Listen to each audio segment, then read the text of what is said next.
মাসুম নিষ্পাপ একটা মাদ্রাসার ছাত্রী, তাকে জঘন্যতম নির্মম পাশবিকভাবে যে হত্যা করা হয়েছে, এই হত্যা আমাদের ব্রাহ্মণবাড়িয়া নয়, আমি মনে করি বাংলাদেশের ইতিহাসে একটা জঘন্যতম এই হত্যাকাণ্ড আমাদের মাইমুনা হত্যার মাধ্যমে ঘটেছে। আমরা এই মাইমুনা হত্যার পর থেকে ব্রাহ্মণবাড়িয়া হেফাজতের নেতৃবৃন্দ, সরাইলের উলামায়ে কেরাম আমরা বারবার সবার আসা যাওয়া করেছি এবং এই ব্যাপারে খোঁজখবর আমরা নিয়েছি। প্রশাসনের সঙ্গে আমরা বারবার যোগাযোগ করেছি।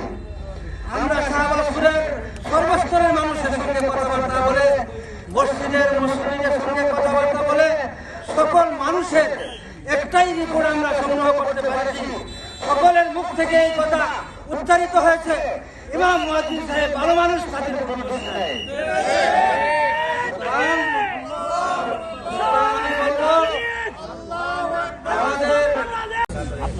আমি একটা কথা বলতে, আমার মেয়েকে যে হত্যা করেছে, আমি সুস্থ তদন্তের মাধ্যমে তাদেরকে